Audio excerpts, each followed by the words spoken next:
अस्सलाम वालेकुम मेरे सभी प्यारे बुजुर्गों और बच्चे, मदरसे के बच्चे, आप सब यहाँ आए, मैं आपका बहुत बहुत शुक्रिया अदा करता हूँ। और मैं पहले भी आपके गांव में कई बार आया, अब्दुल्ला सैदी से मिलने भी कई बार आया मैं, और आज पहली बार मैं किसी प्रोग्राम में यहाँ आया हूँ और मेरा इतना अच्छा इस्तेमाल करने के लिए आपका बहुत बहुत शुक्रिया।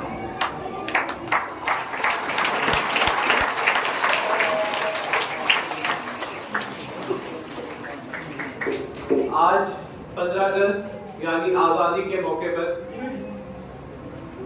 मैं अपनी बात शुरू करता हूँ कि बोल के लब आज़ाद है तेरे। बोलने की आज़ादी एक बहुत ही ज़रूरी चीज़ है और आज मैं अपनी बात आप सबके बीच में खुलकर रखूँगा और थोड़ी सी लंबी होगी। वैसे मैं बहुत कम बोलता हूँ, 2 मिनट या 3 मिनट, लेकिन आज अच्छी तरह से मैं आपके साथ बात करने आया हूँ। तो आज़ादी का जैसे इन्होंने पहले बताया कि आज़ादी, हर आदमी अपने आप में आज़ाद है, कोई उसे गुलाम नहीं बना सकता। ना हमारा दीन इसकी इजाज़त देता है, ना अब हमारा देश इसकी इजाज़त देता है। और सबसे ज़रूरी चीज़, किस चीज़ से आज़ादी? तो इसके कई चीज़ें, भेदभाव से आज़ादी, लेकिन सबसे जो ज़रूरी चीज़ है वो है डर से आज़ादी, कि आपके अंदर कोई डर न रहे, उससे आप आज़ाद रहें। आज मुल्क के हालात कुछ ऐसे हैं कि थोड़ा डर का माहौल आजकल है और उससे हम आज़ाद नहीं हैं। लेकिन कोई भी आज़ाद मुल्क, जितने भी पूरी दुनिया में है, कोई भी बिल्कुल ठीक तो बिल्कुल भी हो सकता, कमियां सबके अंदर है। हमारे मुल्क में भी कई कमियां हैं, दूसरे मुल्कों में भी कई कमियां हैं, लेकिन हमें कोशिश करनी चाहिए कि हम आगे आए और इन कमियों को दूर करें, कम करें। अब 1947 में हमारा देश आज़ाद हुआ, लेकिन आज़ादी की हमने बहुत बड़ी कीमत चुकाई। कई लोग शहीद हुए सभी धर्मों के, चाहे मुस्लिम हो, हिंदू हो, ईसाई, ये सिख कौम है, इन्होंने भी बहुत कुर्बानी दी। सभी ने अपनी कुर्बानी दी है, सभी का खून इस मिट्टी में शामिल है। और मैं तो ये मानता हूँ कि आदमी की कोई एक पहचान नहीं होती, उसकी बहुत सारी पहचान होती है। एक तो धार्मिक पहचान होगी, एक हमारी जुबान की पहचान होगी।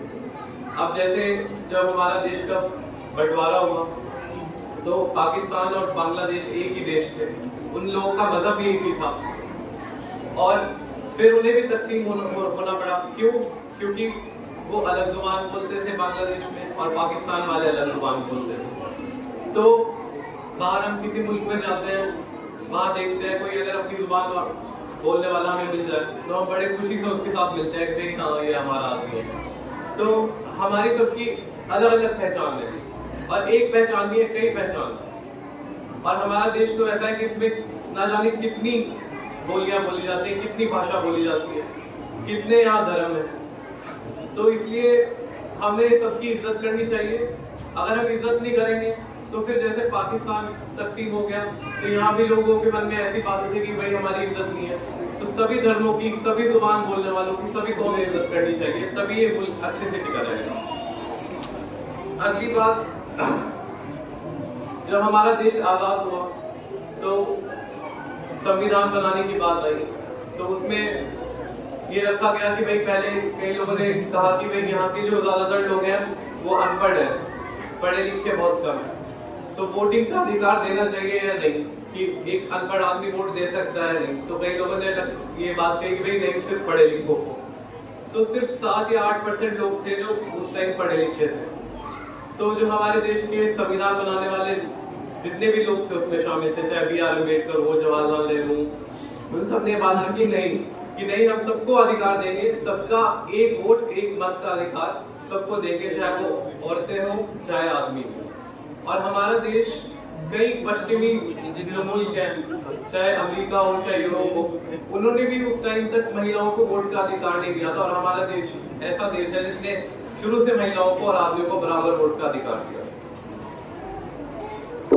और जो हमारे संविधान में हुकूक हैं उसमें आर्टिकल 19 जो हमें बोलने की आज़ादी, एक जगह से दूसरी जगह जाने की आज़ादी देता है, वो एक उनमें से सबसे ज़रूरी हुकूक है और सबसे लंबा भी।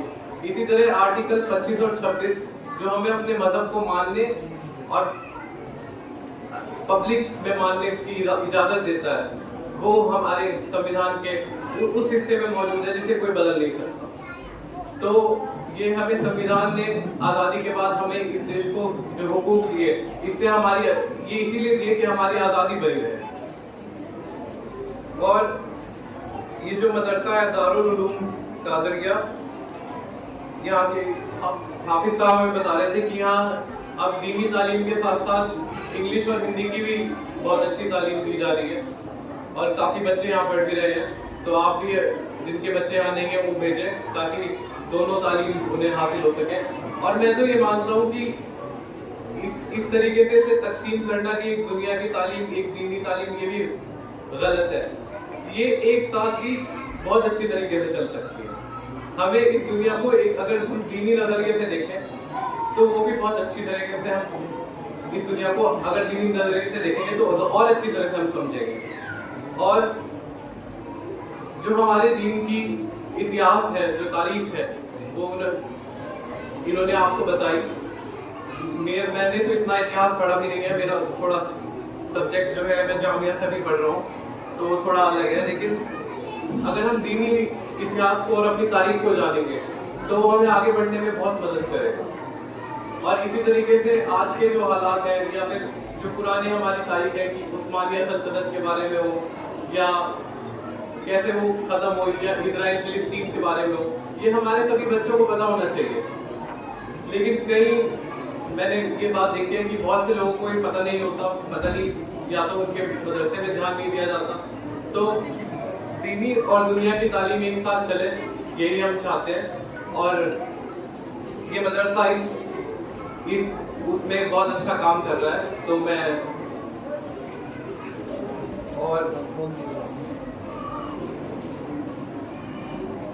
और एक बात मैं ये रखना चाहता था कि अब्दुल्ला साईं जी ने 2018 में इन्होंने बताया कि हाँ ये मदरसा आया था। उससे पहले 1962 में कहीं और हाँ उबरलेबास में था। तो